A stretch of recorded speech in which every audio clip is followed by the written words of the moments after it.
What's up? It's your man, Mustache Dave here with Mustache Dave, After Hours with Mustache Dave, joined by Liquid Scoom this evening. How you doing, Scoom? How are you doing? What's up, man? I'm doing pretty good.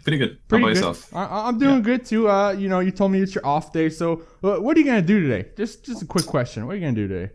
I mean, I had actually a small stream today. I was actually gonna practice, but the reason it's off day is because Man's sick, and we decided just to, it's Friday, we just take a day off because we haven't really had a day off in a while. So yeah, I just went to town, had a haircut, so it's a fresh haircut that I have. Just had some lunch, and here I am, just chilling, having a coffee with you right now. All right, yeah.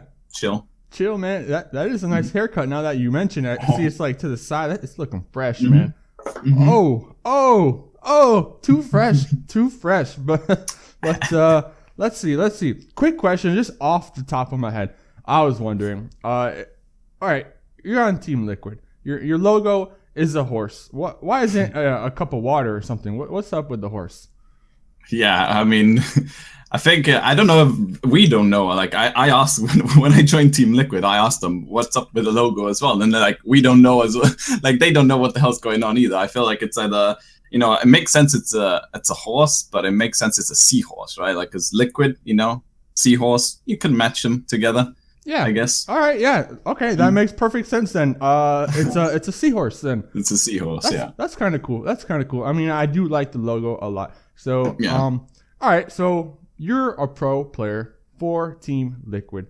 You're one of the invited teams going forward into the IEM for PUBG Oakland. Where do you live right now? I live in Gibraltar. Gibraltar. South of Spain. It's a British colony. All right, so give or take, how long of a trip is this going to be for you to travel from there to Oakland? In total, probably around 16 hours, 17 hours in total. Oh, wow. Roughly. Wow. Yeah. So as far as being a pro player or whatnot, does that trip, like, when are you guys going to take this trip, I guess I'm asking, because, I can imagine if you take it the day before or 2 days before, you might be a little jet lagged. So as a pro player and you're competing in a tournament that's pretty much across the seas, what's the ideal kind of time period in which you would prefer to come to California, just to acclimate yourself or whatnot? I don't know if you guys had this planned already or not, but yeah, we have planned to. We're gonna leave on the 8th of November. We're gonna do a boot camp in California, where they have their boot camp facilities in NA over there. So we're gonna be a week there at the boot camp, and then we go straight from Los Angeles, I believe it is, to Oakland. So we're obviously gonna be accustomed to the jet lag a week and a half before.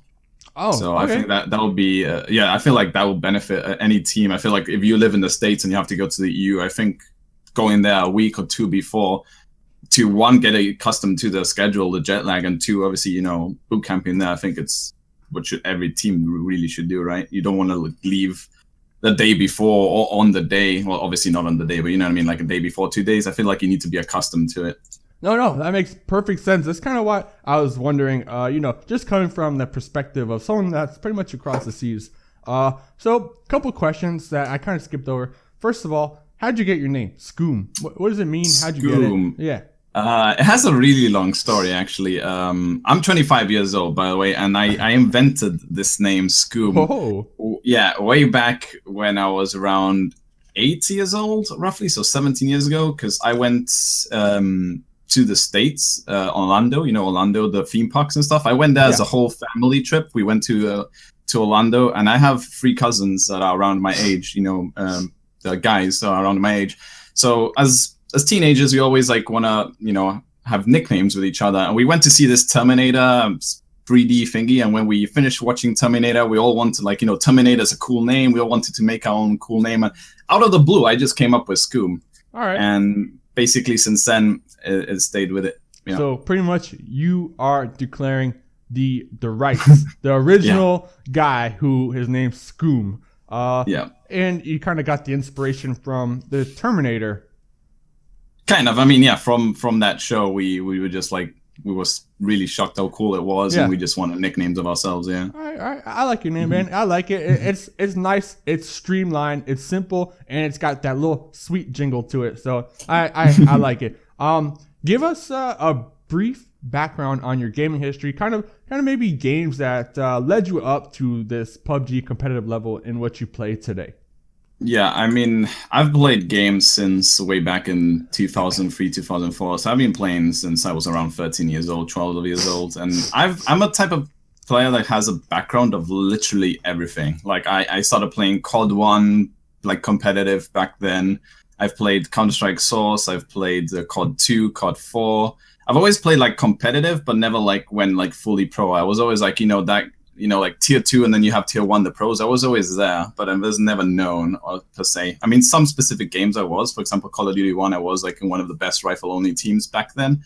But I went from COD 1, COD 2, COD 4, Day of Defeat Source, League of Legends, World of Warcraft, like competed on all of these. Basically just switching from game to game. I never found like my style, my jam, you know what I mean? Like I was always switching. I was never like, I'm satisfied with this game. And then when I was around 18, 19 years old, I got into professional online poker. So I was playing all these games. I didn't really see a future in them, and I loved gaming. So I got into poker through, you probably might know him, Afin from World of Warcraft. He did really well in poker. So I used to watch his videos. He used to be funny back then. And, back then? What back then? What is that supposed to mean? He's not funny anymore? I mean, he is funny, but he doesn't do those videos anymore. You know, he doesn't do the original Afin stuff. I love Afin. Like I was like friends with him back when I was poker. Like he kind of taught me a little bit. But yeah, I started playing poker. Did it like professionally for around 2 years, something like that. Went really well. I enjoyed it, but I loved more gaming. I loved more like FPS games, stuff like that. So kind of stopped it. Got into a game called Ark Survival Evolved, which is like a survival game. Oh, okay. And that's when I kind of started streaming. I started streaming a few months before this game. And I got kind of popular off Ark Survival Evolved as like a role play kind of thing. I wasn't too into competitive. I was just more like an entertainer doing like an Arnold voice impersonation actually as a streamer. I need to hear this, man. You just kind of... Come on, everybody get to the chopper now. Do it. Like stuff like that, you know. That's good. That's good. I don't think it's that great, but it's just mediocre, right? But I just had fun. And then Ark Survival Evolved actually they came out with this mode called Survival of the Fittest, which is basically the Battle Royale mod of Ark. With dinosaurs. And they had competition. They had like a streamer tournament with a lot of money. I ended up coming second place with that. I think it was $10,000, so $5,000 each. Oh, yeah. I actually watched that. That was like a year ago or so, the Battle Royale for Ark. I didn't know you were in that, man. I apologize. Yeah, I was, my name was Ralph, or Pedro Sultana. Ralph. Yeah. All right. So yeah, they started having this battle royale. They had the survival league. There was $60,000 per month, like a lot of tournaments. I was actually the most successful out of survival fittest. I was the one that won the most and the most out of it. So that's what got me kind of into the battle royale genre. I already dabbled with armor-free battle royale. I kind of really enjoyed it, and then SOTF, like I fell in love with it, and it kind of stopped. Like they stopped the development, and then a few months later. A few months later, PUBG came out, really. Like, I played a little bit of H1Z1, and then PUBG was announced, and I knew PlayerUnknown from Arma 3 already, and he, like, messaged me when I played the alpha or the beta, whatever it was. Oh, wow. And, I got hooked since then, and I've been playing PUBG literally since then. Since the beginning of this year, yeah. The Ark Survival of the Fittest came out around the same time as H1Z1, I feel like. It was very close, and, they were just trying to feel out the market, I feel like. And then next thing you know, PUBG came out here and just dominated because he just had the correct formula in which everybody just came to love. So that's cool. Lots of experience, pretty much. You got an invite from the man himself to test out his game. That's pretty exciting. So let's get back into some of this IEM talk. Lately in the news concerning Scoom, all right, you've been pretty vocal in the community about certain topics that I kind of wanted to just maybe clarify for myself, maybe get your opinion, because typing one thing is different than hearing it from, us just talking about it because mixed messages or whatnot. But let me get your kind of take. And I know you said in a post that you're sick of talking about it, so I apologize. But this will be the last time. No, that's all right. Water, the map, the dynamic of water. Well, just give me your general idea on water, and maybe even moving forward, what you as a pro player would like to see kind of happen with the water in the game right now. Yeah, I mean, I've been posting about it. I've been pretty vocal about it, as you say. I just posted on Twitter out of frustration because, yeah, as a player, and as a spectator, right? I'm really passionate about this game. I want this game to succeed, whether I'm the one in it to succeed as a player or as a viewer. I want this game to succeed. I believe in the battle royale genre. I believe in PUBG, and I really respect the Bluehole guys over there, and I like them. But it's just been for me a frustrating experience knowing that there is a competitive issue with. Especially, I mean, with the map overall, but especially the water and water circles. Like we've been seeing this weekend, like you yourself, you've seen it, right? Every week there's a water circle. It's a shit show. No one likes it. The players don't like it. The viewers hate it. So I tweeted out that, that I'm frustrated that it's not fixed yet, and that Bluehole know about it. They've known about it since Gamescom, which was almost about 3 months ago, and that was an official tournament. And now they're going to do another tournament, and they said they were going to fix things, and they haven't. So that's where my frustration came. And my opinion, I mean, like the map has a lot of water. In my opinion, the main issue is, first of all, is the circles. Like circles shouldn't have a massive percentage in the specific circle all water. Like even if water was penetrable, right? Even if you can kill people in the water, if the circle is filled with 80% water, that means 20% is going to be land. And when 20% is land, and you have a lot of teams, that just becomes, even if you can't go in the water, that's just horrible in the first place, right? Like you don't want everyone in the beach or like with no cover or anything like that. You want it to be a competitive, like the map should be, the circle should be like evened out so everyone can be in each part of the circle and fight it out. So when you get this water, especially now that you can't like shoot people through it, it just becomes 20% land where you see maybe 1 or 2 teams, and then every single other team is literally in the water and just like playing whack-a-mole. Like, exactly. Like whoever gets hit, you either come 15th place or 3rd place. Like, which one do you want? Like, it's just, it just becomes horrible. Third, right? Yeah, of course you want 3rd, but you never know if you're going to be the one whacked or you're the one mulling, So, I just don't like that. As a player, as a viewer, I feel like it's a bad showcase of the game. In my opinion, when you get good circles, like you yourself seen this, I mean, you wouldn't be here, right? Showcasting the games or analyzing it, when you have like, it's beautiful to see a good circle, and when you see this water, it's just horrible. Of course. All right, so I can tell you hate the circles that are in the water or have a majority of the water. Let me get your opinion. Your second most hated circle, like, is it swamp, or is it over the quarry, or do you have a second most hated circle besides just water? Or I mean, I hate in general. I dislike the military circles, like just when it shrinks to the military side, just because there's only 2 ways to cross. I mean, that's 2 ways to cross with vehicles. Like in the bridge, you have 2 bridges, and it creates choke points, and people don't cross, or people hold it, and if you cross, you're gonna lose your cars, you possibly die. So people either get a boat, but if a team's already beat you, you have to swim, and then it just creates this late game atmosphere in the military circle that people don't have cars, so they can't create cover. It's kind of like an opened map in military, like this, except for like the military base, it's pretty much open in terms of cover. So you need vehicles, in my opinion. Like, even though vehicles cause the lag right now due to optimization, vehicles is the one main reason RNG. You can eliminate RNG, right? Like if you don't have a compound or anything, you can play around with your vehicles. And the fact that military circle eliminates a part of that, I really dislike. So I'm not a big fan of military circles. All right, yeah, I like that you brought that up about the just ways of limiting your RNG, and that's a great point, because your squad, you got 4 guys, you can all theoretically get vehicles and just make your own compound wherever you want. Maybe there's a deflated that you like, or maybe atop a hill.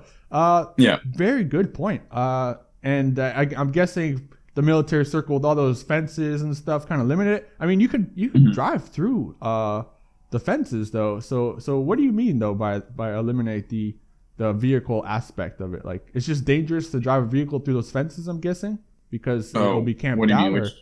What fences? At the military circle, around the compound. You said. I mean, I mean that the fact that you lose vehicles because crossing the bridge. Oh, the bridge in general is just a death trap. Bridge in general, people normally don't cross with their cars. They either swim or take a boat. And when you swim and take a boat, you go to the island, and there's not enough vehicles anymore. Like there's all the vehicles. There's a few vehicles in military island, but you can't share it between everyone. So either if you want vehicles, you have to come in from the bridges. And if a team's camping, you can't really cross anymore, and you have to go swimming or take a boat. So it just eliminates people's vehicles in a way, right? Yeah, that's what I mean. Yeah. Actually, just a little side note. I saw a clip a couple weeks ago. Someone in China, they took a vehicle and parked it on top of a boat in the back and actually drove it across the water. I don't know if you saw that clip or not.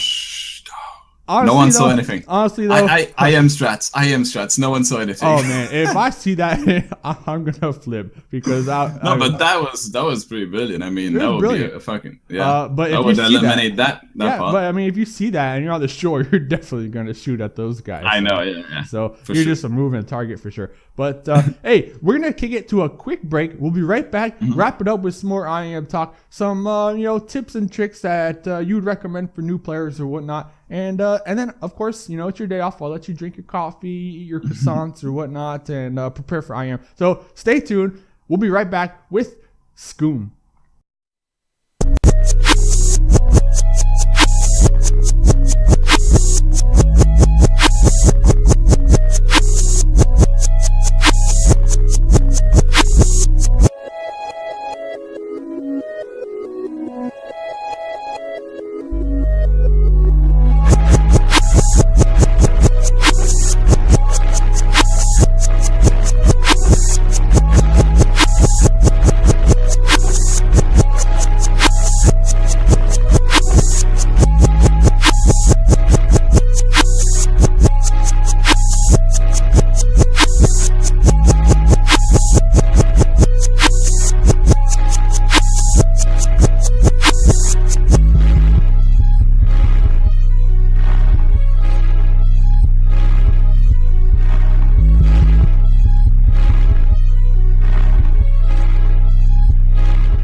Welcome back. I'm Mustache Dave. This is Mustache Dave After Hours. I'm joined this evening with Liquid Scoom. First of all, Scoom, I want to appreciate or thank you for taking your time to come out here tonight and just spend some time with me. On the break, all right. Quick, just idea that popped in my head. Have you ever been to a LAN? I mean, you said you went to the tournaments or whatnot. I had a question. I always see in the LAN these guys, the pro players, they have like a little wet wipe that they're always wiping their hands with before games. Do you know what I'm talking about? Like that little napkin? Yeah. What's the deal with that? What's that all about? I think that might be, I've never used one, but I think it might be just due to sweat. Maybe they're either sweating or, just to cool their hands, possibly just to have them dry. So, it doesn't affect your the grip in the mouse or whatever. All right. Is this something that you guys are going to be kind of using when you go to Oakland? I mean, just an idea. Just wet wipes everywhere, wiping your hands. I mean, I know it's a weird question, but I always see the camera guy looking at them wipe their hands. It's a good question. I mean, I guess it all depends on the temperature of the specific room, right? Maybe some tournaments it might be fine or it might be cold. I like playing under the cold atmosphere because I hate the heat. I don't like the heat. I kind of get a little sweaty. So, I mean, it all depends if it's hot in there. No, I guess that's a good idea to bring up. I mean, I should buy some of those if it helps to remove sweat, whatever it is, and see if I need it or not. Yeah, you kind of brought it up to an interesting point. If it's too hot in the event, is that going to throw you off as a player? Like, just those outside elements, that are out of your control. How's that going to affect you on the big day over there in Oakland? I think that's the main LAN experience people get, right? Like everyone that plays online is comfortable at home, right? They're comfortable at their chairs, they're comfortable with the desk, comfortable with their room temperature, room weather, whether they have air conditioning or not. Everyone has that comfortability. So obviously, when you go to these LAN events, everything is just different. Like you have a different desk, you have a different chair, you have the temperature feels different, so you might be heated up or you might be too cold, right? Like that does affect you, in my opinion. Like whenever I'm hot in my room, I feel uncomfortable. Just even that, I hate heat that much. So obviously at an event, I played Gamescom and I went to Shanghai as well for a LAN event, and Shanghai during summer was really hot. It was extremely hot in there. I had drunk a lot of water, but when I got into it, it doesn't affect you as much. Once you warm up and you're into it, it doesn't affect you as much. You completely forget, even if it's super hot or super cold. But I feel for new players, maybe not like experienced in LAN, it might put them off, I guess. Yeah. I mean that makes sense. It's just something that you don't control, and I was just wondering. I guess you really can't practice so much for. I mean, I guess you can turn off your AC in your room and maybe, but I mean, who wants to do that really? Exactly. All right, so let's talk a little bit about IEM.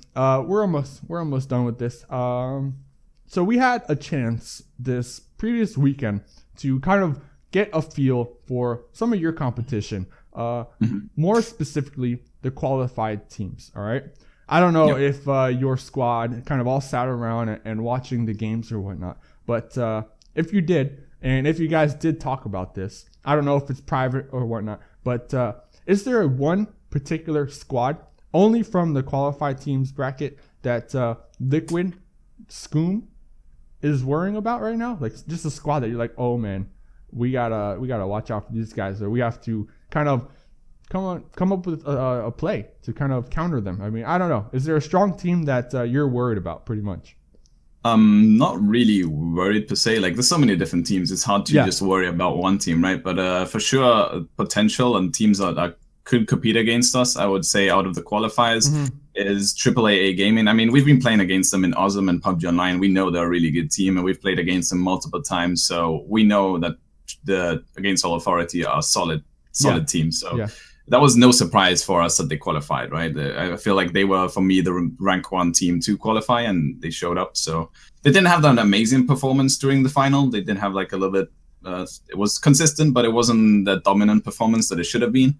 But, you know, in the best of 5, anything can happen, right? But definitely I feel like the team that I've never, like out of Against All Authority, the other team that like not shocked me or surprised me was Ghost Gaming. I feel like they did I think they did really, really well. Yeah. Those two teams, I think, out of the qualifiers are the only, you could say, threats, in my opinion, at least, to compete against us. That's fair. That's fair. And that's interesting because you mentioned AA or AAA. You kind of have experience going against these guys, you know, because of these tournaments. But with the PUBG Invitational, we got 2 days, 4 matches each day, so a total of 8 matches.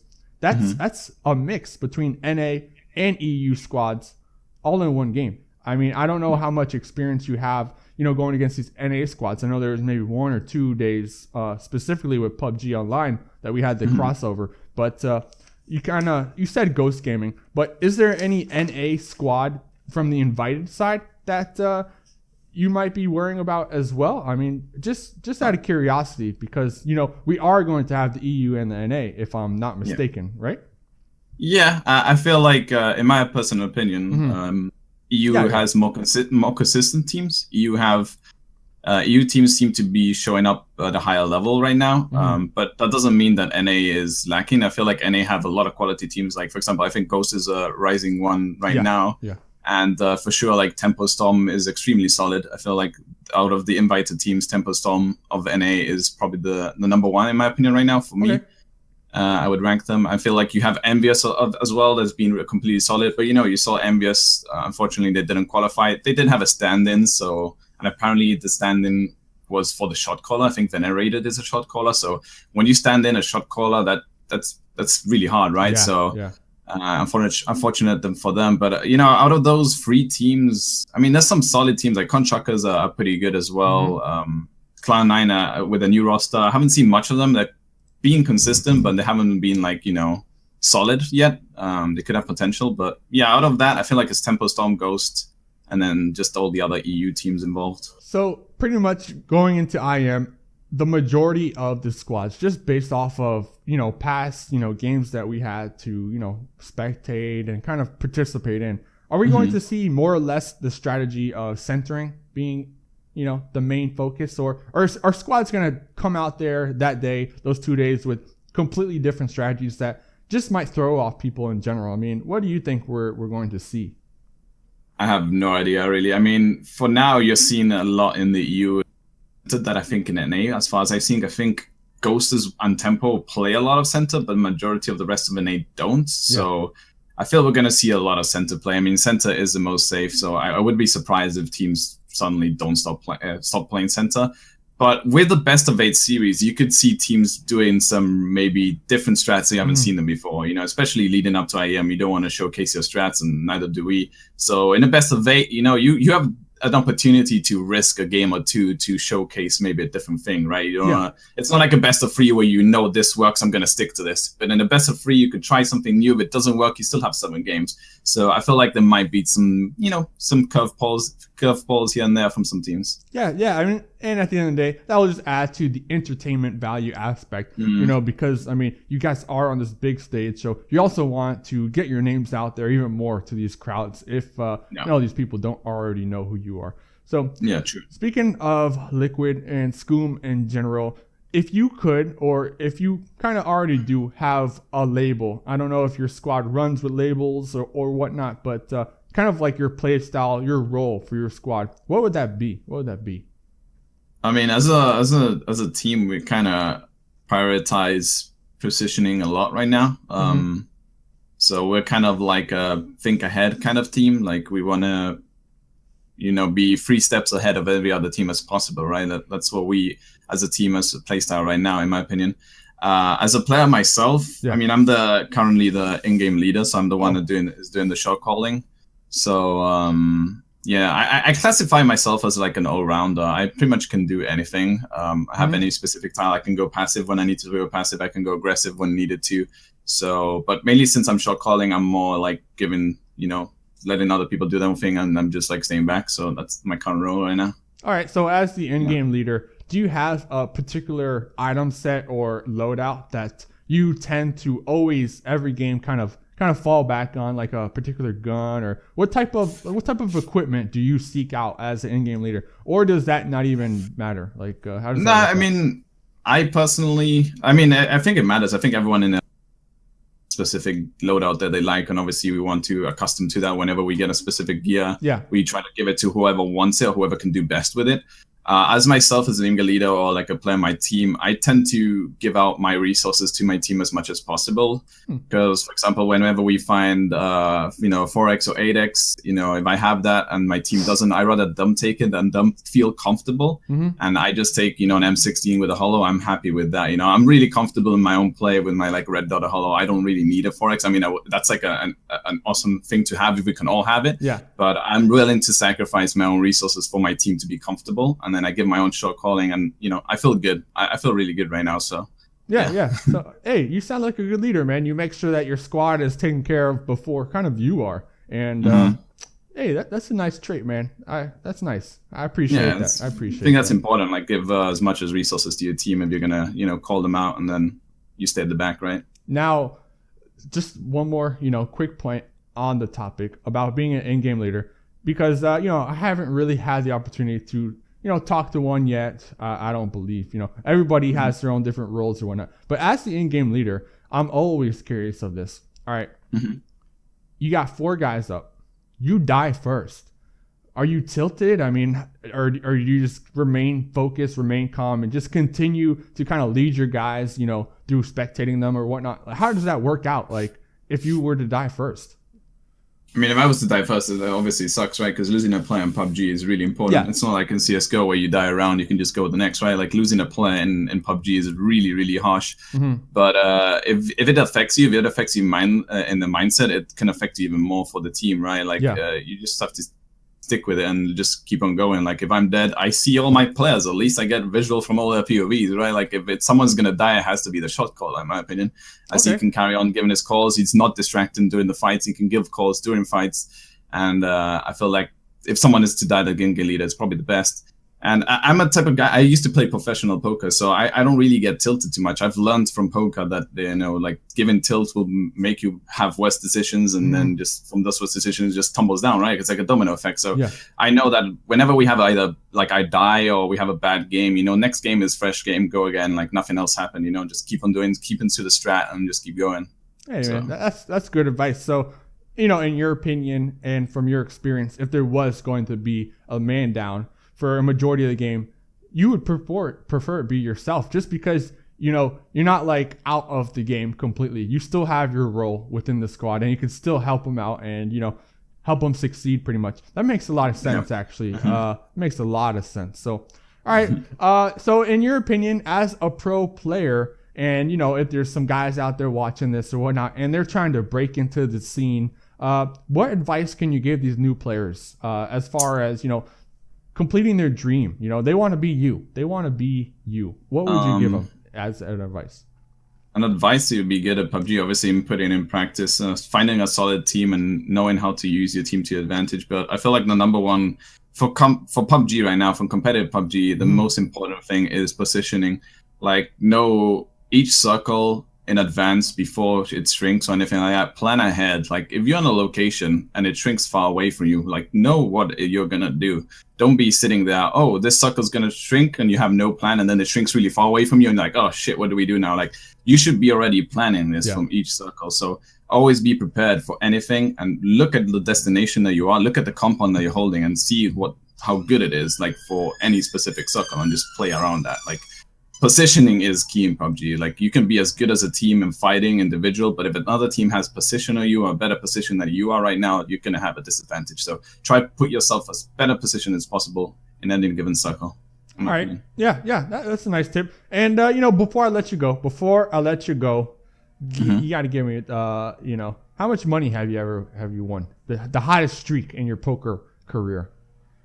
I'm just curious. The highest streak? Like the hottest streak. Yeah, like you were just on a roll. I was playing cash games, so it wasn't like it was like a more of like a like just running amounts, like so it wasn't like specific high amounts. I was playing like 100NL, like 24 tables. So I mean, probably my best day that I would have was like $2,000 in a day or something like that. Oh yeah. Wow, man. Oh wow. All right. Yeah. Nice, dude. All right. So before we go, let these guys know, let the viewers know, how can they find you? How can they follow you? How can they pretty much get more Scoom action? Well, you can follow me on Twitter at LiquidScoom and on Twitch at /Scoom. I'm not streaming too much right now since I'm practicing, so I'm giving up on my streaming. But after I'm obviously going to stream a lot more, added to my schedule. So yeah.